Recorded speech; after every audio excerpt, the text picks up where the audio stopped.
The LRO was launched in 2009 with a reported project price tag of $500 million. It was originally scheduled to be a one-year mission with the potential to extend for a few more years. But we are told the LRO continues to orbit our moon now 8 years later, as NASA keeps extending its mission to study the moon and the Earth. NASA tells us the LRO experiences 12 Earth rises every day. But since it's focused mainly on the lunar surface, sending us pictures like these, there are only a few shots of the Earth we've been given from the LRO. It's these few Earth pictures we've received that we're going to analyze today using the tools we walked through in our Image Forensics series intro video. So, let's begin.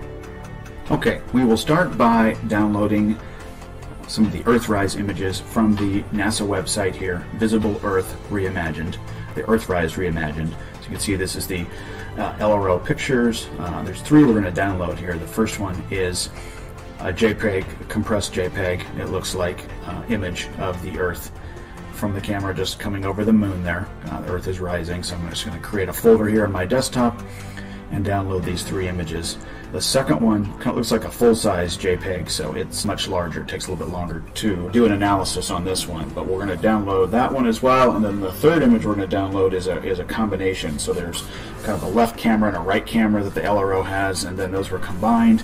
And the third picture there has been reprocessed, or some special processing has been done. But I want you to notice, first of all, as we look at these images, we'll do the three images first. As you can see in all of these, there's this hill or mountain in the background here at the edge of the horizon. First thing we're going to do is adjust the gamma brightness. Immediately you're going to see the three boxes show up for all of these images. This is indication of copy and paste, not something from JPEG compression at all. This appears that they're just pasting these images and doing a little bit of trickery there. When we bring in the large JPEG image and do the same thing, you can still see the mountain or hill there, and we adjust the gamma brightness, and we can see kind of close up there this box around the Earth and some other copy and paste potential, editing manipulations here of the photo. So if we pull in the third image here, which is the JPEG that's been compressed, and we lighten it up, you can see now that, first of all, that hill is totally removed on the left side, which is interesting. Wonder why they would do that. And then secondly, you can see the JPEG compression there, the little colored dots around it. But look at the healing tool, evidence of a healing tool brush used here to start try to remove that box, but they didn't even finish the job, which is very interesting.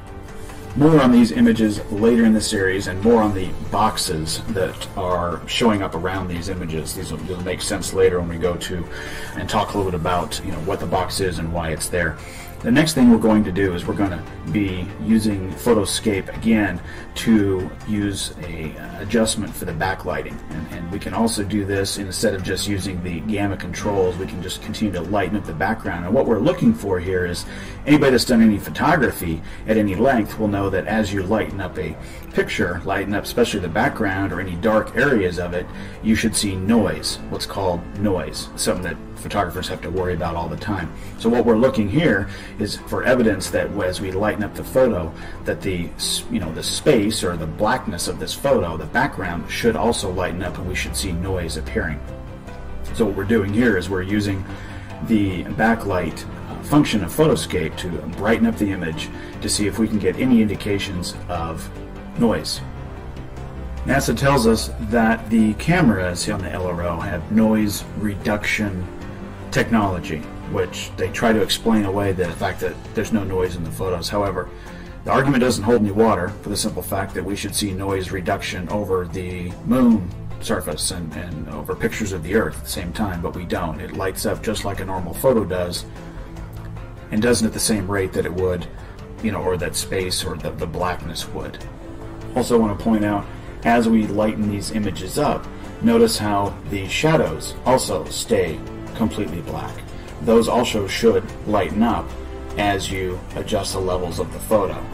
And we'll demonstrate that by pulling in some real raw images, ones that I've personally taken with my own camera or cameras, and you can see what that would look like if the photo is real. This is what we should experience. So I'm going to start by pulling in some shot here of the moon that I took with my P900, and as you can see, as I start to brighten this up, look what happens to the blackness around the photo.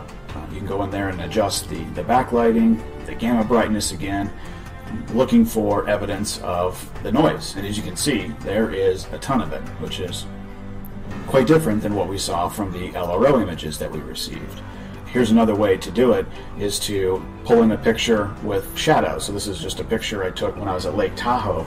There's a cool restaurant up at the top of the lifts, one of the lifts, and as you can see, the shadows there that were black in the picture are completely being illuminated by these tools.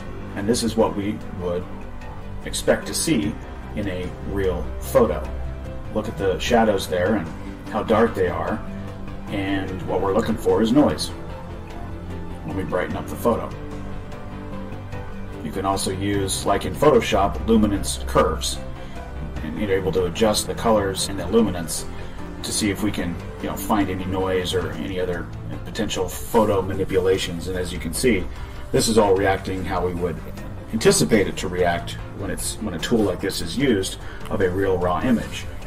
Pull the same photo or do the same analysis in Photoscape, and where's the noise?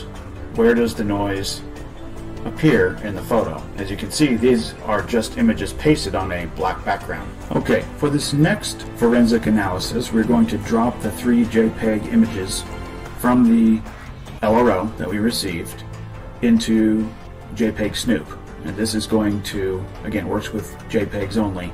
It's going to analyze and tell us, does this look like this photo's been edited or manipulated? And we can see in all cases here that the program is indicating that this is a class 1 finding and it's been processed by Photoshop, been edited by Photoshop. We'll drop the second one in there. So it takes a little bit longer, it's a little bit larger photo.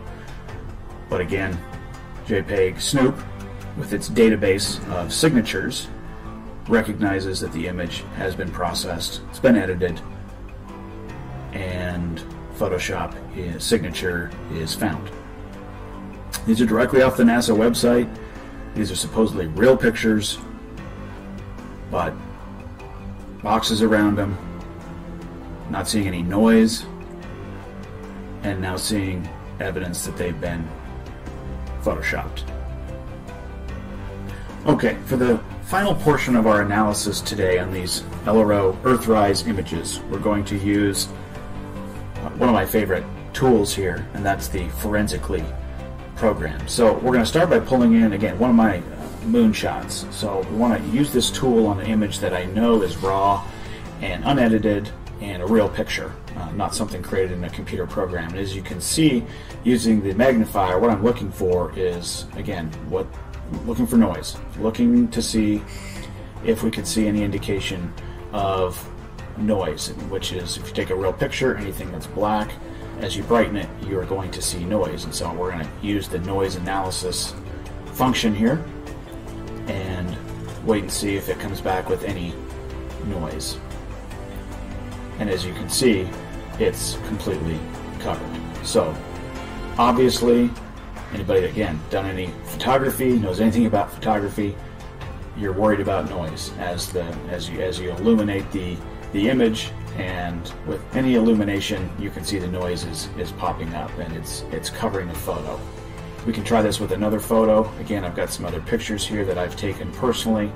One that I would like to use is taken from the Space Needle at night, and as you can see, a ton of black sky here. No stars showing because obviously I'm focused on the city and all the lights. We do our noise analysis. Let's look at what the sky does and any other shadowing parts of the image, and let's see what the noise analysis comes back with. And as you can see, completely full of noise, all the shadows, all the black sky, anything that was dark. When you do the noise analysis, you're coming up with a lot of noise, as you would expect. So now if we go in and pull in some of our downloaded LRO images, do our noise analysis, where is the noise? This is obviously an image pasted onto a black background. That's not space. Look at the shadows as well, don't even lighten up. NASA, in their publications, in their commentary say that there are noise reduction filters on their cameras, which may be an argument that why no noise would show up, but if that were the case, we should not see the noise as much as we do see over the Earth and over the Moon in these images. Just another quick reminder that all of these tools are available free, and you can download them and use them today. We'll include the links for all of the tools in the video description. We'll also include the links for all of these photos so that you can download them, pull them into these tools, and do the same exact analysis yourself. We'll begin by navigating again over to the Visible Earth website on the NASA domain. Here's a handful of images entitled Earth from the Moon. The link is in the video description. These images also exist on the LRO website gallery of images, unlike the vertical Earthrise image on the Earth Reimagined page with its missing mountain or hill that we analyzed in part 1 of the LRO series. At the bottom of the page here is 3 images that I've downloaded, and these are the ones we'll be focusing on here in part 2. So we're going to drop them all into Photoscape as a first step, and the first image here, as you can see, has had text added, so we know it's been edited with a transparent text file. This image also does not have a box around it, like the ones we saw in part 1. But you can see the little dots, little colored dots around it, which is JPEG compression, meaning, in a forensic analysis of the edge here, it's revealing that it's been pasted onto a background. Okay, the second image here is the so-called original. It has no text on it, but it does have a box around it. What's interesting is that the box shows the Earth image has been very tightly cropped, as you can see when you adjust the gamma brightness. If this was the whole image originally, why is the camera capturing this image with the Earth right on the edge of the frame? And then why would NASA put it on a black background that is just a little bit larger? Okay, the third image here is the really interesting part. It's labeled as a reference map, and as you can see by the file name, NASA admits this is an infamous blue marble image. Good old Rob Simon is credited in the article too, and I'm sure you remember his description of how the blue marble was made, from the MODIS system on the Terra satellite strip data in 2004, right? Here's a brief clip with Rob explaining how it was manufactured. To us, the really cool thing was the data set. Up until that point, there was no realistic color map of the globe anywhere. So the land layer here comes from the moderate resolution imaging spectroradiometer aboard Terra. And the tricky part here was the weather. So we actually had to take clouds out. They stashed the clouds for later, went onto the ocean. That came from an instrument that measures phytoplankton in the sea. Where it was low, I colored it dark blue because they're low mostly in mid-oceans. And then where it's a little bit higher, it was like a little bit brighter green. Then add the clouds back in. There's a small problem with it because there's a very slight gap in between each orbit. So some of those are painted on. It is photoshopped, but it's has to be. Then there was another layer to sort of simulate the atmosphere. And then there's this little bright spot. It's called the specular highlight. So it's the reflection of sunlight off of water. Those are the pieces, but you can't just slap them all together. It just didn't look realistic. It looks kind of flat, or the clouds are sort of too see-through. So I just hit Command Z a lot. There's artistry to creating the world.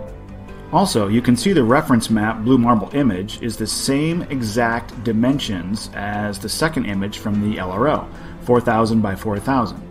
Again, the second image we are told is a real one, and NASA emphasizes it here on this page, that it was captured by LRO's 2 narrow-angle cameras, one on the left and one on the right. You'd think that would mean we'd see 2 halves of the picture, and maybe by analyzing it we'd have a line appear down the middle of it, or something like that, but we don't. Just a box over the whole image of the Earth, pasted onto a black background, it appears. Okay, so back to the reference map. I'm going to pull it into Photoscape here, and click Object, click Photo, and the reference map I'm going to put right on top of the LRO image. And you can see when I start sliding the opacity slider here. Are you seeing what I'm seeing? Look how they fit exactly perfectly together. Are you seeing this? NASA has just taken a blue marble composite image that Rob Simon made in 2004 and simply added clouds and made it black and white. We find it really hard to believe they would even release this image and claim it was taken by the LRO from the moon. How can the image from the LRO be real if the images used to build the blue marble are real? What are the odds that this one image they snapped when they say they were calibrating the LRO's cameras in 2010 flying over the moon is an exact match, in fact a mirror image, of the blue marble Rob Simon compiled? Now, some may argue this could be explained because of the differences in cameras' focal length and point out that continents may appear to change size, like this image here that we were given, where North America looks really big. Never mind that the whole United States is a desert and Texas seems to go all the way across. Well, they say everything in Texas is bigger. But the blue marble, we are told, was taken from strip data by the Terra satellite from 438 miles away from the Earth, and they had to combine all of the data it captured over many months from each orbit to piece together the blue marble image. But it's exactly the same picture the LRO snaps from 239,000 miles away, the same exact image size, and the edge of the Earth is the same distance to the edge of the image in both photos, and all from the same exact angle? There's no explanation for this other than the obvious. They added clouds to the blue marble, made it black and white, and just tell us it was snapped from 239,000 miles away. Okay, so if we go back to the NASA website here and click this blue box at the top right, you will get the same story about the LRO Earth from the Moon image, and you can see the dates that NASA acquired this image, 2010, June, and the date they acquired the reference map, June 2004. So almost exactly 6 years apart, from 230-something thousand miles difference, and they fit perfectly together. Okay, now let's head over to the LRO image gallery, which sits on the Arizona State University domain. The link is in the video description. Here you can find the alleged raw images from the LRO, or real images if you will. Search for Earth here in the search box and you can find this same image, Earth from the Moon, that we've been examining. So here it is, June 12th, 2010, but this is a PNG file. It was a JPEG on the NASA site. You can also see the box at the lower right with the text in it. And if you remember what the JPEG looked like, with the same part of the image missing, NASA said it was cut off because the prediction of the exact time when the camera's field of view would cross the Earth was off by a few seconds. Alright, we'll put the PNG file we downloaded from the LRO image gallery now into Forensically, and use the string extraction tool, and guess what we see? Evidence of Photoshop signature. So much for a raw or unedited image. If there was a court battle and these pictures were submitted as evidence, forensic scientists would, be scrutinizing these images and they'd find the boxes around them and see evidence it was in Photoshop by the signature and look for noise and look at the edges and the illumination and these just wouldn't fly in court, in a court of law. They wouldn't even be accepted as evidence. They would be debunked immediately and thrown out. But so many of these images in the LRO image gallery don't have any noise. So many that it creates a strong, reasonable doubt about the validity of the claims these are real images. Okay, for the final point we will make here in part 2 of our analysis of the Earth images we are told are captured by the LRO, allegedly, we are going to focus on the subject of ambient light. Ambient light means light that is already present before any additional light is added. It's natural light, so to speak. To provide an example, I'm going to drop one of my moon images I took personally with my P900 into Forensically, and by using the level sweep slider, you can see this halo appears around it. And that's its ambient light coming off of the object. Now, whether you believe the ambient light is created by the moon or is a reflection of sunlight, that's not something we're going to debate here. The point is the light is coming from the moon, and as you get further away from the light source, as you can see here, it just gets darker and darker. Alright, now let's pull the PNG file of the Earth from the LRO gallery and do the same analysis and look for ambient light. We should see all kinds of ambient light emanating from the Earth, with, 70% of the Earth being water? Think of the amount of light reflection we should get as opposed to the moon.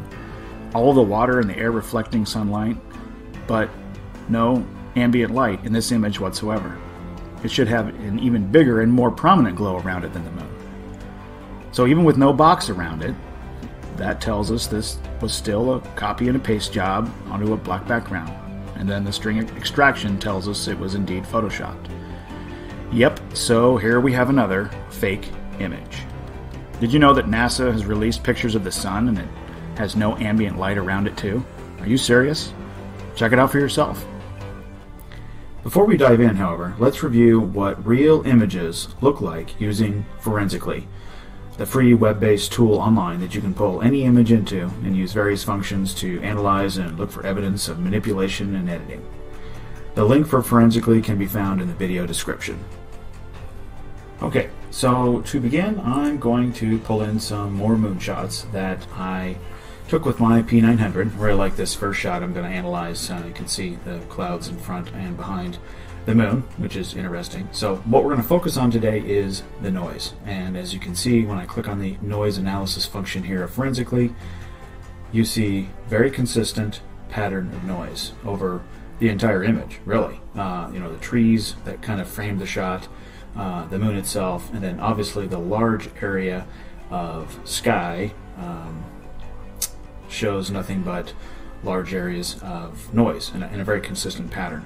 You could also sometimes use the error level analysis tool like I'm doing here to just see if there's any anomalies, looking for something that might have been pasted into the image or something like that. And as you can see, the colors here are pretty consistent, and as I crank the JPEG quality down, I'm looking for evidence of manipulation of the image, looking for anything that might appear to be out of the ordinary, and not finding anything. And that's because this is a raw image straight from my camera, the Coolpix P900, and I just dragged it right onto my computer. Alright, the next image is a full moon shot that I took sometime later, and we're going to start by doing a noise analysis, which in Forensically is really just a few clicks of the mouse. You pull the photo in, go right to the noise analysis. This image was quite large, so it takes a few seconds for it to load up. And as you can see, when I apply the noise function and slide the opacity slider up there, you can see a very consistent pattern around the object and over the object of noise. And then again, going to the error level analysis tool, looking for evidence of any copy and pasting. Does this look like that this was pasted over a black background with all the noise? Wouldn't appear so. And then as I crank down the JPEG quality, actually you start to see the cool ambient light that the moon is giving off here. Some very consistent patterns around it, what we'd expect to see from a real raw image. Alright? Okay. From here, let's dive into images that I downloaded directly from the LRO gallery. Link will be in the description. Picked out some very interesting photos here. There's tons of photos on there, but I picked out the ones that I thought were the most interesting. We're going to pull these in one by one, and we're going to do our noise analysis, and in a few of them I'm going to do my ELA analysis, and I'm looking for what you just saw. I'm looking for noise.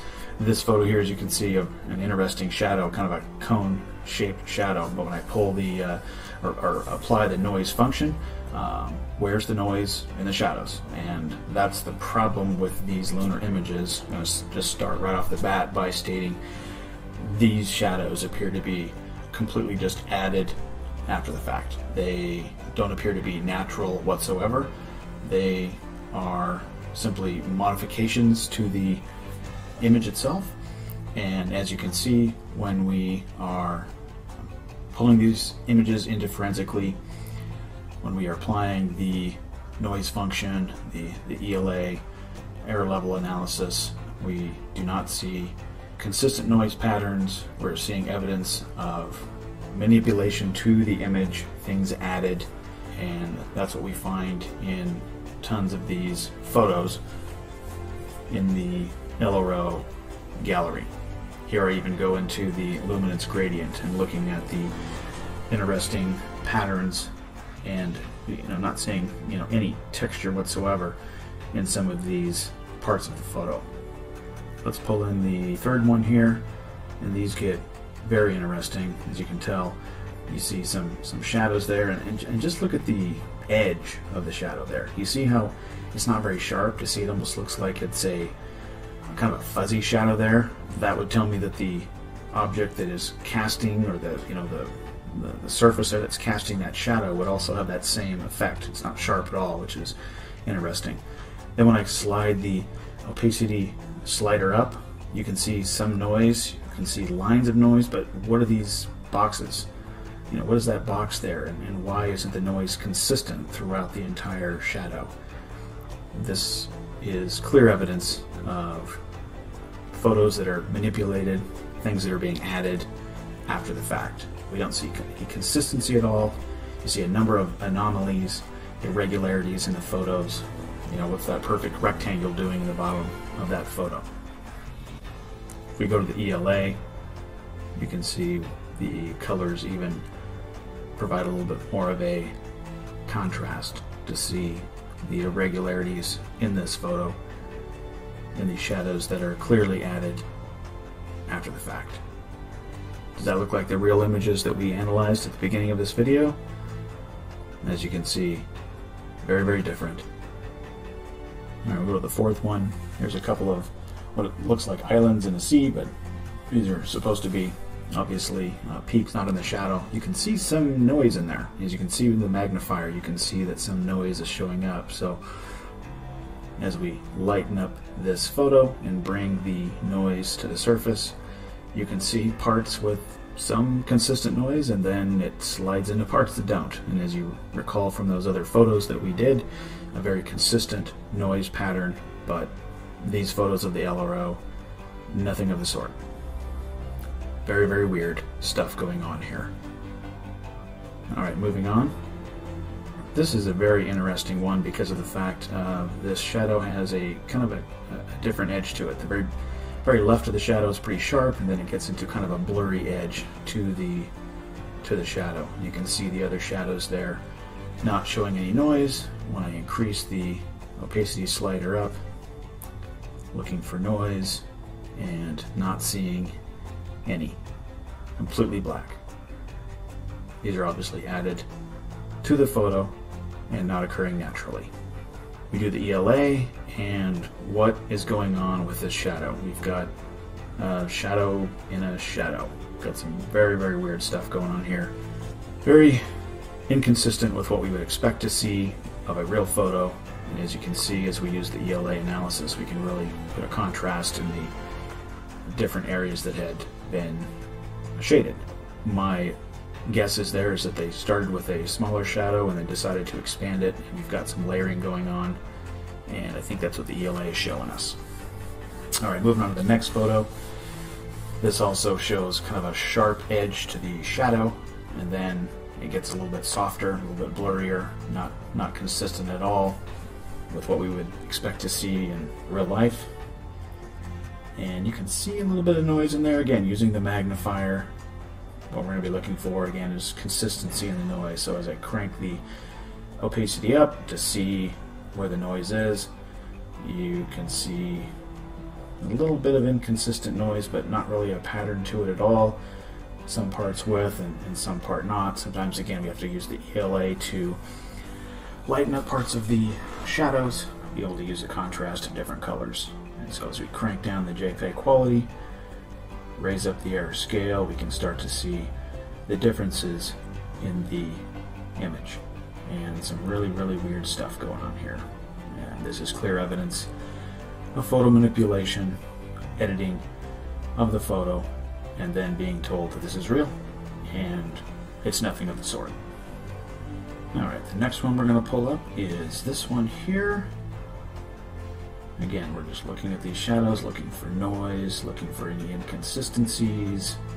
You can see by the number of these photos, there's, as I mentioned in part 2, enough photos here with these anomalies, lack of noise, inconsistent noise. You know, what's this? You've got noise just kind of in the middle of it, but the outline of the shadow doesn't have any noise. Very, very weird stuff here. Enough photos in the gallery here. As you go through them, what you're going to find is enough to, you know, bring enough reasonable doubt for any, you know, reasonable person that's looking at these, that they're full of inconsistencies and anomalies and don't appear to be real whatsoever. So here's an image that is throwing a big shadow, a peak, with a large shadow. So let's do our noise analysis here. Don't see any noise with the magnifier. Looks just like black pieces that have been pasting over it. But when we raise the opacity slider up, we can see that there is some noise. Now it's not consistent as we would expect to see, but you can see that there is noise. However, you can see that the edges of the shadows don't have any noise. So a for effort there, NASA, trying to add noise. It looks like you missed the edges of the shadow. Next time, you're gonna have to try a little harder. Alright, just a few photos left, and we will wrap up for today. Let's pull this one in real quickly, just looking at a couple more shadows of some areas that are hidden from the sunlight. Again, as we would expect, seeing a pattern here of no pattern of noise. This one here that I'm pulling up now reminds me of Yoda. Looks like Yoda with some ears there. This whole photo is mostly a shadow, but as we do our noise analysis, as you can see, no noise showing up in the dark areas. Completely fake photo here. Fake shadows. Not what we would expect to see in the slightest. We do a little bit of an ELA analysis now and look at, you know, this consistent color, the gray and the purple and the green for that huge area. That just tells us that's just basically black paint that's been added to the photo. Alright, the last one we're going to look at here from the LRO image gallery. Looks like an island here surrounded by nothing but shadows. Obviously a higher peak. And our noise analysis shows, again, nothing but blackness, no noise around the image. In fact, as we do the ELA analysis, we see very straight edge there. This coloring around the image shows clear manipulation, and an edge that was added later as the shadow was added. These pictures are completely fake, but they're on the LRO image gallery, and we're told that these are real images from the LRO that have been sent to us by a camera that's been sailing around the moon for like 8 years or something like that. You be the judge. Alright, before we wrap up, I've got a little treat for you. Here is a image that I wanted to share with you. It's an image of the Earth, and as you can see, just floating there in space. And I want to show you that I did find one that has some noise in space. So I wanted to show that to you, and I'm going to slide the opacity slider up, and as you can see, a very consistent noise profile. So maybe this is a real image. Maybe this is one that we could say, you know, we can't really debunk because of the fact that it's completely full of noise. Maybe this is a real image. When you go over to the ELA and we start cranking down the JPEG quality, we can see, you know, what we would maybe expect to see. Again, look back at those earlier images that we analyzed, but I've got a little confession to make. What I simply did was I went into Photoscape and I created a image with a black background, and I just went to the filter and I went to the noise function and I just added noise. Added some noise, and then I pasted a picture of the Earth right on it, and I saved it, and I pulled it into forensically, and I did a noise analysis, and you saw what happened. Nothing but noise shows up. So this stuff's easy to fake. I'm wondering why the pictures that we get from the LRO and these cameras don't have any noise. Food for thought. Discover was launched by SpaceX on a Falcon 9 in February 2015, and we are told that approximately 100 days later, it arrived at its position in our solar system called the L1, Lagrange point, where there's a perfect balance between the Earth's gravity and the Sun's gravity that will keep the Discover satellite in a perfect position to always view the sunlit side of the Earth at about 1 million miles from our world, and then allow it to capture complete images of the Earth. No more so-called composite images are required to piece together what the Earth looks like in its entirety. We finally got that one camera pointed at the Earth, sending us real images, right? Well, let's see if we start examining the pictures we are told are coming from Discover and its Earth Polychromatic Imaging Camera, or EPIC for short. Do they appear to be real? Or will we find more evidence of NASA manipulating or editing the images? Just a quick note that the Discover satellite is operated by the National Oceanic Atmospheric Administration, or NOAA. It was handed over by NASA after its launch with the intention of the data that Discover captures aiding NOAA's Space Weather Prediction Center forecasters and giving them more reliable measurements of solar wind conditions and improving their ability to monitor potentially harmful solar activity. Truly, a modern marvel this machine is. Okay, we will begin by going over to the Galleries page on the Discover EPIC website on the NASA domain. The link will be in the description. We're going to focus on the Lunar Transit series from July 5th, 2016. You guys have seen this animation before. This is, I think, one of two that they did kind of in this format. So if you view the images link, as you can see here, you can see all 15 of the images that the Discover satellite provided us. And I took the liberty of already downloading all of those here. And the point I wanted to make is just simply that I want to be dragging these photos in and go ahead and adjust the gamma brightness. And what I wanted you to see is that all of these images have a box around them, and it's also tilted. So you can drag any of these in and you'll find that every single one of them has a box around it and is tilted. I'm going to try one more just to show that. And there you have it. Okay, now if we go back to the main page, really cool feature of this site is that you can go and pick the date that you want to see the images from. So I'm going to just scroll back here to July 5th in 2016, and you will see that there are 15 images. So we'll just click on one random one here. This is the 5th one in this series. Let's see, let's go ahead and just put number 5 in front of that, and then let's just pick another one out. How about number 13? Let's download that. And I'm not going to do all of these, but you can go ahead and do that yourself. Let's go ahead and just see if we pull these into Photoscape, if we have the same effect. And adjust gamma brightness, and as you can see. Alright, so we've got some consistency there. They all have a box around them. They're all tilted. The other one that I downloaded was 13 here. And there you have it. Okay, so if we head back to the date gallery here, what I'm going to do is I'm going to go to the day immediately before, which is July the 4th. Okay, so I'm then going to go to the very last image, and this says that there were 12 of them. Okay, so I'm going to go to the 12th image, which is right here, showing 1 of 12. Alright, there's the 12th one. So this is the last image that we received from the EPIC camera before that lunar transit day. Okay, so I'm going to call this day before and 12, and I'm going to pull this into Photoscape.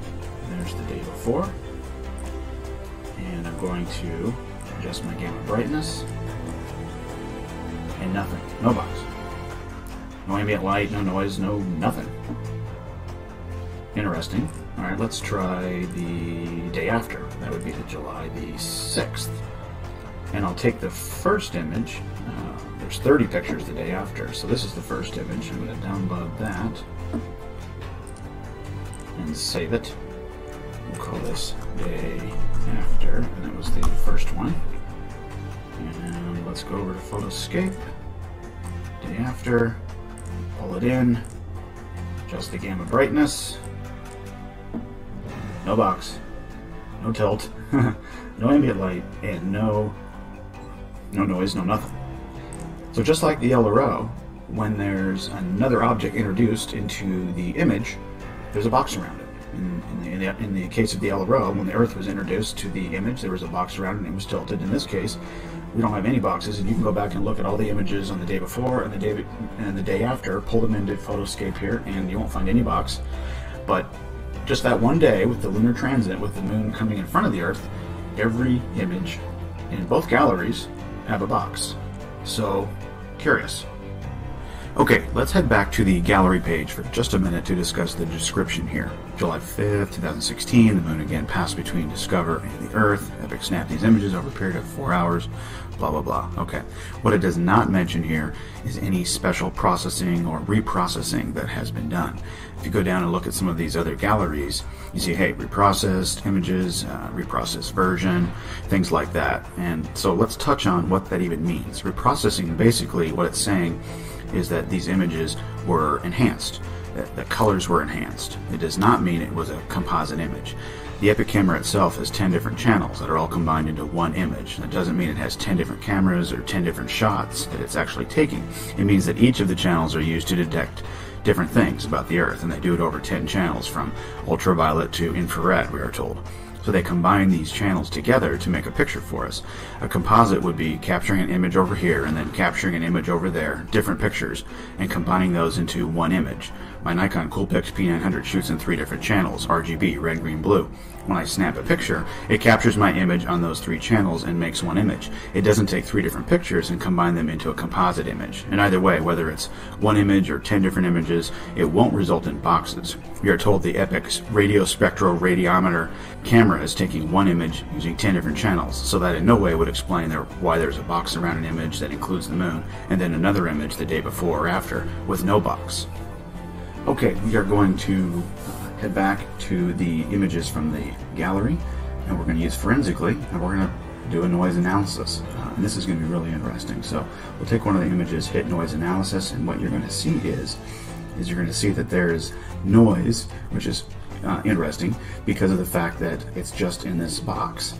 So what is going on here is this has been added because of the fact, look at the area around the box, it's completely black. You know, that's the black background. So if anything, we've got a copy and paste confirmed here that the images are being pasted onto a black background. Let's just open up another one quickly and take a look and see if we get the same thing. Do a noise analysis, and again, different noise this time. Now we've got some different colors, which is very interesting. You see some weird edges around the box there. So clearly this is a copy and paste job onto a black background, and the noise looks like it may have been added, and here's why. If we go back to one of the images that was not during the moon lunar transit, and we do our noise analysis, this was the I think the day before, there's no noise around the image of the Earth. So conclusion, there's only one conclusion here. They are pasting the Earth on a black box, which we kind of thought that anyway, but this really confirms it, because now we're only seeing noise when there's a image of the moon, and it's only on this day. We'll do it again. Here's the day after. Again, look, no noise around the Earth. So there's only noise when the moon is present around the Earth, but no noise when it's not. Very, very strange, very inconsistent, totally an anomaly. And we'll just pull up another random image just to be sure. Let's see here. Let's go back to December 6th. That sounds good. Let's just save this image. We'll pick a random one here. Looks like image 6 of 12. We'll save it to the computer. Let's see, I'm going to call it December 6, 2016. We'll save that. Go back to forensically, and let's open it up and see if there's any noise in space. And again, nothing. So you can go through and look at all these images and see that there's no noise except for when the moon appears, and it's in a box. If you believe the tilted box with noise added later was actually a real picture, even though none of the other Epic images contained boxes or noise, why do you think NASA, or the NOAA, who is managing the Discover satellite, would take the time to cut out the picture of the Earth and paste it onto a black background? We are told the Epic camera shoots a square image, 2048 by 2048 pixels. So the image we receive should be a square, not circular. Or you wouldn't see the moon approaching the Earth and leaving the frame unless it was right in front of the Earth. So there's no other logical explanation other than the images of the Earth are all pasted onto a black background. Okay, let's get into Discover Part 2 here with the other gallery of images for a different lunar transit series, this one from July 16, 2015. Part 1 was the lunar transit images from July 5th, 2016, so it's easy to get the dates confused. The first thing you will notice here is that it says the images from this gallery are reprocessed, which, as we discussed in Part 1, just means the colors have been enhanced. So I've taken the liberty to download the first 7 images from the gallery because that is where we immediately found something rather strange about these images. Before we get into those, on a side note, when you go into the page where you can pick the date you want to see the images from, and you go back to July 16, 2015, it looks like we didn't receive any images from Discover that day. Very strange. Okay, time for the big reveal. The first 7 images are what I downloaded from the gallery, and here's why. Not going to use the first one because I don't think the object shows up there. I'm going to start with the second one, and very simply going to do what we always do. Going to go to the gamma brightness, and we're going to pop this thing way up. 1, 2. So we've got 2 moons. Weird, huh? Alright, let's go to the third one. Here's the third image. Fourth one. Different color, but the same shape. And if you measured the curve here and here, you'd find that. But we're seeing that there's an edge here where the moon is coming into the frame, and we've got an edge here where it looks like another moon is leaving the frame. Very odd. Here's the fifth one. Same curve, different color. There's an edge here and an edge here. So there's maybe 2 boxes now. Let's go to the sixth one. And now the second moon is leaving the frame. And the moon that we're supposed to see is fully in the frame now. And then the seventh one, there you go. The second moon is totally left. Okay, as we wrap up part 2 of our analysis on the Discover satellite lunar transit from 2015, we're going to be pulling our photos that we've been analyzing today into forensically, looking for noise and ambient light. So we should see if a real picture is taken and you do this analysis, you come up and slide the opacity slider up and you see noise. This is a classic example of noise. Here is the object, and the dark areas or space around it should all have noise. And then for the ambient light, we want to slide the opacity slider up. Oops, that was too far. And then start increasing the width. And we can see this ambient light showing up around the object. You see how it gets there. It's light as it's real close to the object, and then gets darker and darker as you go away from it, and you can adjust that and really make that ambient light show up. And that's what we would expect to see if an object is throwing light at us, or that's the source of the light. Whether you believe, again, the moon is producing its own light, or whether you think it's reflecting, either way, we should be seeing, if light is coming from the object, we should be seeing ambient light. So, very simply, let's go back to our images from the lunar transit. We'll pull in number 3 to start. Start with the noise analysis. And as you can see, noise over the objects, in this case, 3 objects, 2 moons, 1 Earth, but no noise in any of the dark areas of space. Okay? Very, very odd. Go to level sweep. Looking for ambient light. Again, if we crank this up, we should start seeing evidence of the ambient light appearing around really all of the objects, and we see none. Same conclusion, same results, same conclusion. Ambient light is not present. These objects are pasted onto a black background. We don't see noise. We don't see any ambient light. Before we present our findings from this series of images, I wanted to point out that the images from the date section of the Epic website are supposed to be raw or unedited. And as we pointed out, we sometimes see NASA states that the images over in the gallery are reprocessed, quote-unquote reprocessed, which means essentially that they've been enhanced color-wise. The images from the date section are supposedly not reprocessed. Some people may argue that NASA doctors up the photos before they release them, but that they do retain the originals. However, we've started asking for the originals directly from NASA, and they do send us the images we've requested. But the problem is that they send us the same thing as what they released online. Sometimes it's a larger file, but it's the same image and has the same problems that we've been pointing out.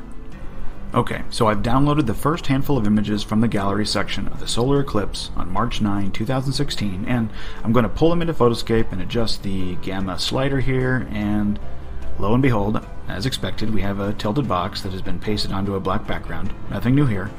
It is a prettier shade of lavender though, and looks better than the dull gray color on the lunar transit images. It's interesting that the color of the box is different than what we've reviewed previously. Now if we go over to forensically here and pull the same image in and then apply the noise analysis, we see just the box and the Earth that have noise, but the rest of quote-unquote space is noise-free.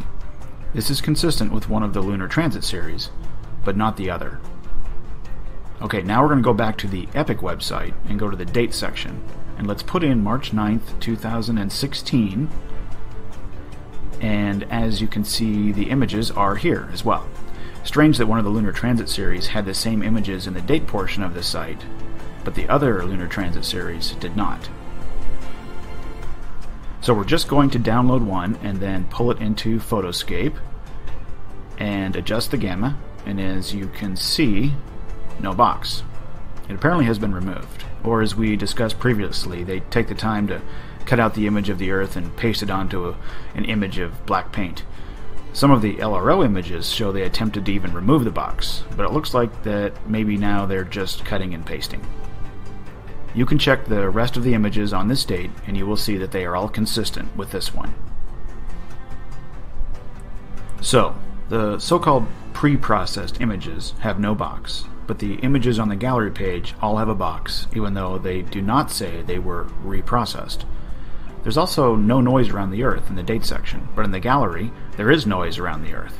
So, which are edited and which ones aren't? One set has to be, since they're different. Maybe they all are. If that's the case, my question remains, what's the scientific value of anything that has been changed or manipulated? If you may recall, when we were examining the LRO images, any picture that contained the Earth had a neat little box around it, and we mentioned that would come into play later in the series, right? So, here we go. If you watched episodes 1 through 3, you will remember this NASA website called Earthrise Reimagined. The link is in the video description again. What I want to point your attention to is the date the Earthrise image was captured by the LRO, which, just as a reminder, is a satellite we are told has been orbiting the moon for the last 8 years. And although the LRO experiences 12 Earthrises daily, this is only one of a handful of images it has ever captured of the Earth. Okay, as you can see, the date was October 12th, 2015. Now, let's head over to the Discover website where the Epic images are published for the general public, and we're going to navigate to that same date, October 12th, 2015. We are shown 20 images from the Epic camera that day, and if we scroll through to the 11th image, it may start to look very familiar. Just as a reminder, we are told the Discover satellite that captured these images is approximately 1 million miles away and is locked into a perfect location in space where the Sun's and Earth's gravity keep it positioned perfectly to always capture sun-lit images of the Earth. So, we take these two images, the LRO shot on the left and the Epic shot on the right, lay them side by side, and what? They are identical. At first thought, maybe not a big deal, right? But to achieve this, the two satellites would have to capture these shots at exactly the same time. Notice the clouds are the same, and from the same line of sight in space, and do it all from different orbits and different focal lengths, like 760,000 miles apart. If we take the Epic image and tilt it like they did for the LRO image, and lay them side by side on the LRO image, you will notice both images have the same distances from the continents to the edges of the Earth, and the distance from the Earth to the edge of the frame on the left and the right are the same too. These shots being the same are impossible. And what are the odds that out of the few images the LRO captured of the full Earth over the last 8 years, that one of them was taken at the exact moment in time as the epic shot? Furthermore, think about this. The LRO image was captured from allegedly 239,000 miles away, and it is showing the Earth as being completely lit by the sun, right? That means the sun, and the Discover satellite being locked into its position directly between the sun and the Earth, was capturing images that day from 1,000,000 miles away. Both were directly behind the moon and the LRO at this point in time. Directly behind. If that were the case, why doesn't the moon appear in any images from Discover that day, October 12th, 2015? We should have another set of lunar transit images like the ones we analyzed in episodes 4 and 5. I think you guys are getting the picture now. There's only one logical conclusion if you compare both stories NASA is telling us here. The Earthrise image from the Lunar Reconnaissance Orbiter was taken from the Discover series of images from that day, and a fake surface of the moon was added. We proved that in episode 3. Colors slightly changed and published as if it were real. Same box size, same Earth size, 2 satellites supposedly floating out in space, and at the same exact moment in time captured the same exact image, one from 239,000 miles away and the other from 1,000,000 miles away. And the moon is nowhere to be found? Check out the image here again, with the moon having circled its way around to be between the sun and the Earth. Where's the moon? To illustrate this point further, here are images from timeanddate.com showing the position of the sun and moon during the lunar transit series from July 5th, 2016, and then compare that to what the epic image showed. And then here's the lunar transit series from July 16, 2015, and then what the epic image showed. Both of those do make some sense based on the images that we were given and what timeanddate.com gives us. Now, if we punch in the date of October 12, 2015 into timeanddate.com and time it so that the sun is directly over Western Africa, like the LRO and the epic images appear to have been taken from, you can see the moon should be right there in the epic line of sight. If you think that the LRO was too low and was looking up at the Earth to get its shot, then the images would not have the same angle. Because the images from the 2 satellites are identical, both cameras would have to be around the equatorial plane, which means that the moon would have to be in the field of view of Discover. The epic camera field of view is also quite a bit larger than the Earth's diameter, a few thousand miles on all sides. But hey, since NASA is removing all backgrounds, maybe they've been removing the moon from their pictures too. We are told that this is how the moon's orbit works, and you can see how small an inclination its orbit is around the Earth. Compare that to this NASA diagram showing the epic camera field of view. We should have received a lunar transit series every month from Discover, and we should see the moon passing behind the Earth, approaching from one side and then appearing on the other side as it leaves the frame when it passes through the epic field of view. Shoot, NASA even admits to calibrating the epic camera by facing the moon, but we never see it except for a few days in epic's history. And it's allegedly sending us images every 30 to 60 minutes from 1,000,000 miles away. Here's a picture from what we are told is a geostationary satellite operated by the Japanese meteorological agency called the Himawari. It captured the moon as it passed behind the Earth. How come Epic never captures the moon appearing from behind the Earth? In this video, we're going to expand on the question, while we rarely are given images from the Epic camera on the Discover satellite from 1,000,000 miles away, rarely get images that contain our moon. To date, we've been given 2 lunar transit series, July 16, 2015 and July 5, 2016.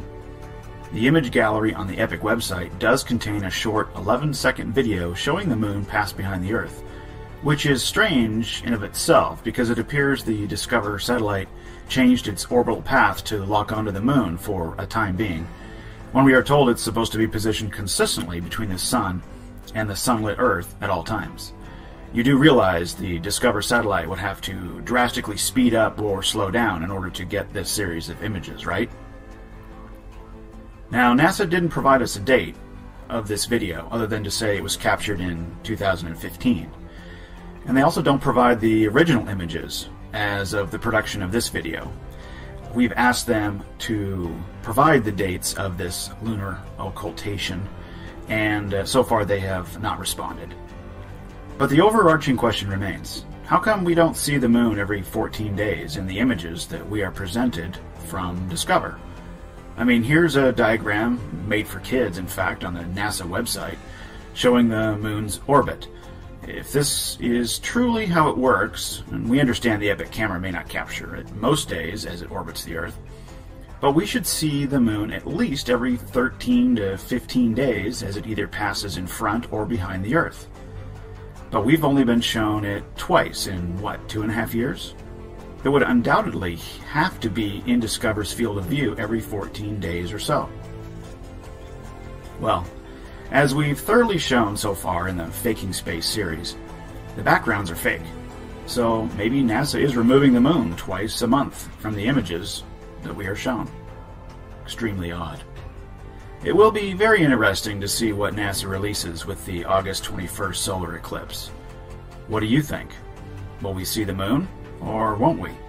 Will it be removed from the images by NASA, or will it fail to be in the frame altogether, even though we should see it every 14 days or so anyways? It's worthy of note that the last time NASA highlighted or played up a solar eclipse on the Epic website galleries, it was the March 9, 2016 solar eclipse, which we saw a shadow but no moon. So what do you think is going to happen on August 21st, even though we should have seen the moon on March 9th? You know, Archer Sage contacted NASA asking them for all the raw and unedited images from the Epic camera. On the earthdata.nasa.gov website, you must create an account, go through an approval process in order to even make a request to receive these raw or unedited images. And Archer went through the process, was approved, and was given links to FTP sites to download the images from. But guess what? They were no different than what was presented online. The images from the July 5, 2016 Lunar Transit series with its tilted box pasted onto a black background are claimed to be raw and unedited images by NASA. The July 16, 2015 Lunar Transit series with its images that don't even exist on the timeline according to NASA, they have no box, no noise, no ambient light, and, a bonus, they have 2 moons. Those are all the same ones that Archer was sent from his request to receive the raw and unedited images. So for those of you who claim the images that you download or can download off of the NASA website, and you claim that they aren't the raw or unedited versions, but that NASA keeps all of those for themselves and just presents the processed or reprocessed images to the general public, then why, when we request the raw and unedited files, does NASA send us links to images on FTP sites that are no different and have all the same anomalies and inconsistencies? Yeah, we smell a rat too. If you'll recall from our mid-season finale, Episode 7, we provided some pretty compelling evidence that the image of the Earth was taken from the Epic camera. If you haven't seen that episode yet, go back and check it out, as the remainder of this video will drive a nail in the coffin of any idea that the LRO captured this image. Okay, we'll start by heading over to the LROC site that sits on the Arizona State University domain again. The links for all of the sites we're covering in this video will be available in the description, along with all of the forensic tools that we use, which are free to download and use. The entry is called Looking Over the Limb, and you'll see the familiar image there, which we are told was taken October 12th, 2015. Now, the reason we're navigating to this site versus the NASA Visible Earth website is because this page gives us the unique image IDs, which are here in the image caption. So I've zoomed in so you can see what they read, and that's WAC and a set of numbers and letters. WAC stands for wide angle camera, and then the NAC, or narrow angle camera, and LR at the end of the numbers and letter sequence we assume stands for left and right, since we're told that there is a left and right camera on the LRO. We're going to take these numbers and copy and paste them into this other page we've not shown in any prior videos, but that also sits on the ASU domain. The link is in the description. Okay, we will copy the wide-angle camera numbers and letter sequence here and paste it into the product ID and select all and unfiltered and hit search. And it takes a little bit of time. As you can see that there's something like 4,400,000 something items. So once it does come up, you're going to see that there's 2 images. And there they are. Wide angle camera with the date, October 12, 2015. So we will click and we get a very, very thin image. You have to zoom in and check this out. And that's really about as far as you can zoom in. So we're going to have to download these images and have a closer look because we can't get any closer in this viewer. But you can see the strip data there. We're going to download it with this link here. This is about 7.5 megabytes. We'll hit the back button and download the other one. View it first. As you can see, it looks pretty much the same. We'll zoom in there. You see the Earth, and you can see that there's strip data like we would see from the satellite images that we would get. So we'll download this one as well. It's the bottom of the 3 links. These are TIFF files. It's a little bit more than 7 megabytes. Alright, let's head back and grab the narrow angle camera. Don't copy LR. It won't show up. So just paste that in there, hit all and filter for both of those, and hit the search button. And it looks like the product ID. Alright, so we will see what these look like. Very, very strange. These are supposedly the raw images from the LRO. We'll download that. And now this file is a lot bigger. This is 27 megabytes. You can see it looks kind of the same. This is from the other camera, the left and the right, allegedly. Doesn't appear to be strip data like the wide-angle camera was. It had lines of images. This looks like it's just a really compressed, smushed image. So we'll download that one, and then we've got our 4 images. Okay, now that we have the images downloaded, I noticed after downloading that the file names are the same. Even though we got 2 links or images for each of those product IDs, the file names were the same. So the computer just copied them again and put a little parentheses and 1 after them. So it doesn't look like we have a left and a right shot or image. Looks like it just is 1 file. So that's kind of strange. If there's 2 cameras, why did we get 1 image? But when you double click them, and I had to use my Windows Photo Viewer here to be able to zoom in as far as I needed to be able to see what we actually have. And you can see there is what appears to be the Earth. Pretty pixelated. That's not what I remember seeing from the final image. I don't even know what these little light orbs are that are next to the Earth. And then you can see the strip data here, so I assume that each orbit is that's what it captures. I believe it said that the LRO, in my earlier readings, that the LRO captures 12 Earth rises a day. So this must be many, many, many, many days of images in this one single file.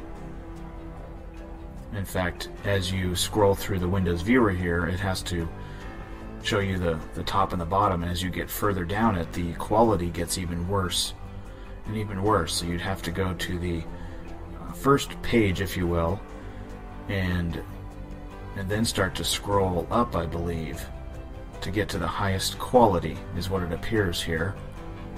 So we'll do that. See if the image of the Earth improves at all, because what we're seeing here is, I don't know how you can make out any detail whatsoever, and it's certainly not in color. And remember, this is the wide-angle camera, which is where the color comes from. So there's the very top of the image, and that's as clear as the Earth is going to get. So if we go back to the final image that we got, it looks quite a bit different. Look at the detail and the color. there it is. The Earth. Super sharp, brilliant, colorful. The detail. Here's what the raw image looks like from the LRO. Do you see the difference? How did they get that image from that? That's crazy.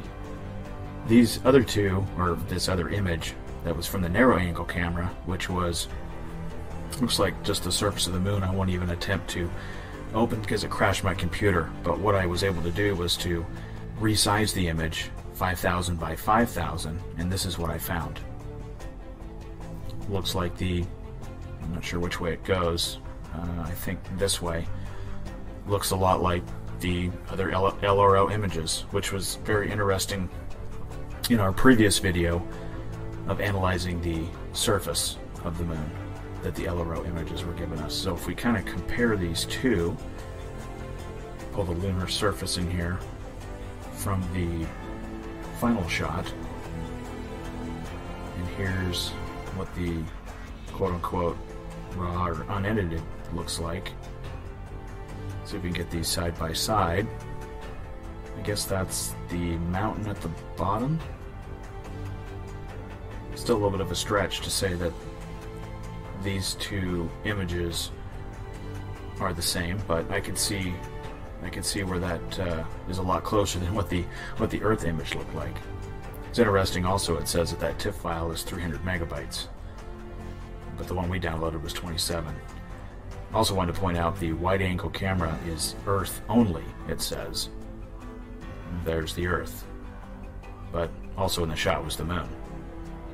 Maybe they just used the Earth from that shot. Maybe that's what they mean. There's the moon. There's the Earth. Take the narrow angle camera, was the Earth and the moon. There was no Earth in the images from that camera. The bottom line here is that the evidence points to this breathtaking Earthrise image that NASA played up big time 47 years after the famed Apollo 8 Earthrise image that NASA says was captured by the Lunar Reconnaissance Orbiter on October 12, 2015 is nothing of the sort. It's clearly a copy and paste job from the epic series of images as we explained so well in episode 7. Isn't it convenient that the Discover satellite was launched in February 2015 and then allegedly started providing us daily images in July of 2015. Then a few months later, the LRO provides us this beautiful Earthrise image, yet only 6 years after it allegedly started providing images from the moon. Alright, a couple of final points to make here before we recap the LRO image analysis that we've covered so far during Season 1 of Faking Space.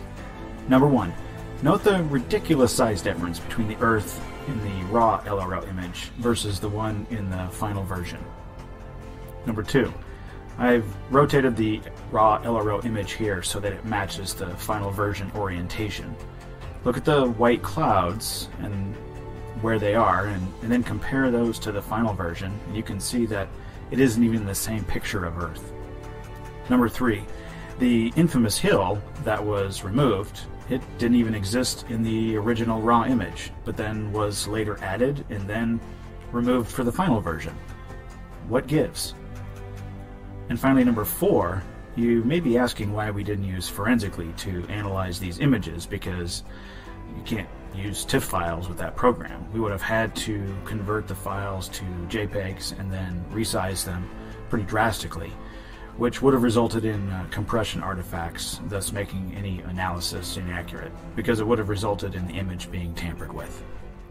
Now, we are going to be downloading and analyzing images from the FTP server on the Russian Space Agency's domain, which you can see here. They provide you the link, and they give you a login ID and password, which are both simply Electro, E-L-E-C-T-R-O, and you can access all the same files. We'll be using the images from the Electro L2, which are the most recent, and they are posted about every 30 minutes. And what we found, and this is where we're going to start the video today, is that they're pictures of the Earth on the night side. The satellite is supposedly always pointed at Russia. At 20:30, or about 8:30 p.m. Russia time, always have this very, very weird effect.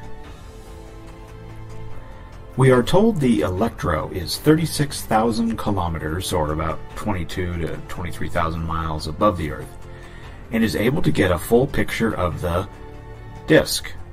That's right, the Russian Space Agency seems to always call the Earth a disk when referring to the images electro is capturing. Now, the electro camera is allegedly 121 megapixels, so we're supposedly receiving, the highest resolution images of our world. At least the Russians didn't spare any expense and put a decent camera on board a satellite, compared to the 4 megapixel Epic camera on the Discover satellite, right? And the electro is allegedly 98% closer to the Earth than Discover, and can get a full picture of the disk? What gives, NASA? But I digress. Alright, so here is how we will find these images. We're going to go to this site, which is where the FTP server link is, and shows you the login. I've already logged in, so it's going to remember me, but if you're doing this for the first time, remember that it's Electro is the login ID, and the password is Electro. So you should be able to get in very easily. Alright, it takes a little bit for each of these pages to load when you click on a link, but what you're going to see when we first get in there, there's the Electro L1 and the Electro L2. So we're going to go ahead and use the link for the Electro L2, and we're going to go to 2017. Just going to grab the latest images that we can as of the recording of this video. So we're going to go to August. And we want the night pictures, so we're going to go to the 17th, because as of right now it's morning on the 18th, so won't have that effect. And we're going to go down to 2030, which is military time, Russia time. Okay, when this first loads, you're going to see in every one of these times these RGB files. You're going to see a larger one, 2+ megabytes, and then a small one. So I'm going to be using the smaller ones just for the simple fact that they're easier to use in the program like Photoscape. But when we click on the image, you can see this dividing line, this line right down the middle of the disk, which is very weird because we see that in almost all of these days at this exact time. So we're going to go ahead and save this to my hard drive here, and I'll show you what happens, at least on my computer here, when I download the larger file, and then try to use it in Photoscape. Even without any sort of changing of brightness or backlighting or anything of that nature, you can already see this very strange dividing line, and it happens every day, it seems, at this time of day. Very, very odd. So we'll save this one as well. The file name is original on that. We'll bring these right into Photoscape, which you guys have seen before. Looks like the original is still downloading. So let's just go ahead and pull in the smaller of the two. And the best way to see this is really just to increase the backlighting. And you can see this thing pop out. Look at that dividing line. Very, very strange. Curious if anybody has an explanation. Look for an explanation online, and I haven't been able to find one. Alright, so let's go back and grab a different day. So I'll just grab the day earlier at the same exact time, so you can see that this wasn't just something unusual or unique that happened on August 17th. Let's just go back to August 16th, and you can do this on your own. Pick a random day, go to about this time, 2030, and you won't really even have to make any changes to the photo, increase the backlighting or anything of that nature. Here we're going to download again the RGB, which is the combination of all the different channels, and you can see it there without even downloading it and putting it into Photoscape. Very, very strange. Alright, the other point we want to make here is, as you're cruising through the FTP site here, no matter which day you click on, let's pick another random day. How about the 10th of August? In each of the day folders you have all of the times, as you saw. So no matter which time you pick, we'll just pick a random time, 6:30. And you can see in each of the time folders they have all of these JPEGs, 1 through 10. Well, if you click on 10, in every one of these folders, here's what you get. a white disk. Every single folder. We'll go back and try another one. That was at, I believe, 6:30. We'll go to 18:30. What is this all about? Click on the 10. A white disk. Go to a different day. Pick August 2nd. Kind of belaboring the point here, but I wanted to show you how weird this is. We'll go and pick an early one. Early in the day. The 10th JPEG. Drum roll, please. A white disk. What's that all about?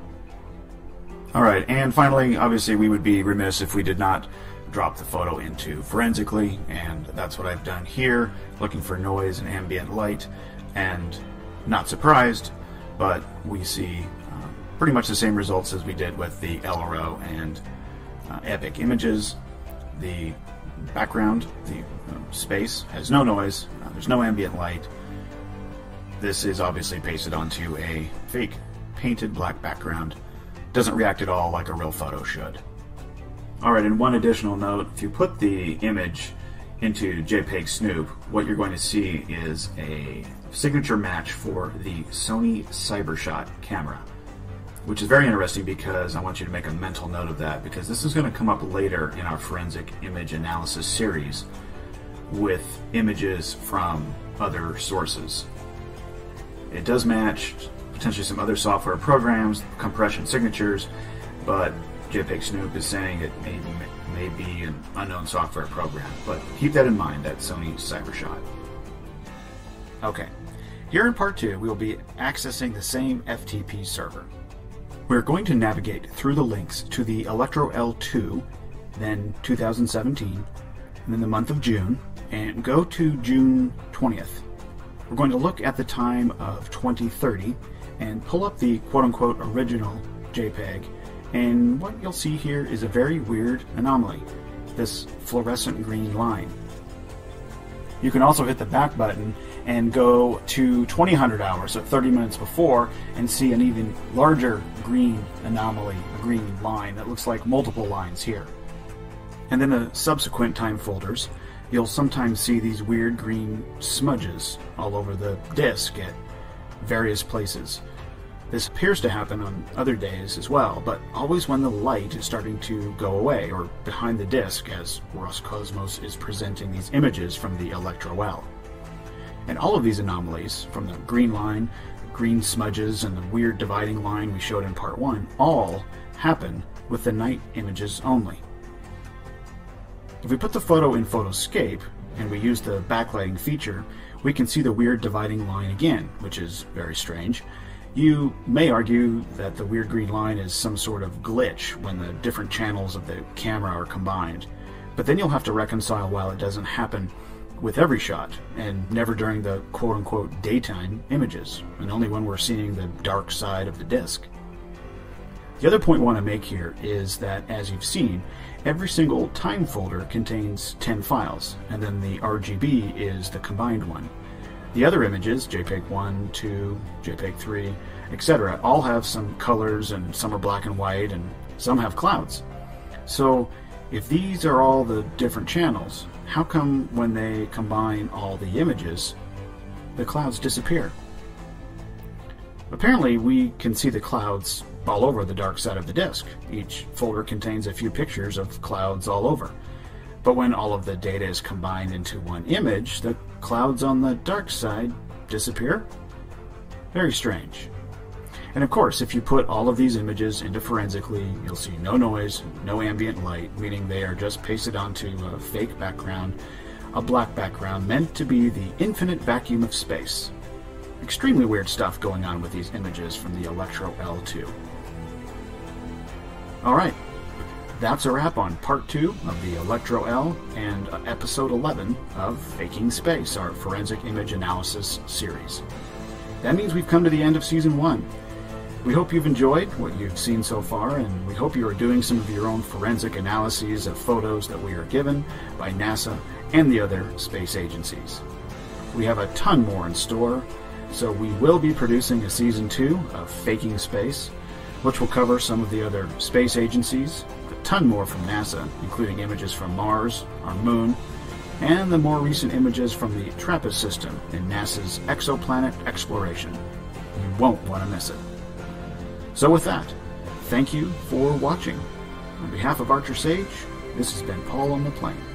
We'll see you next season.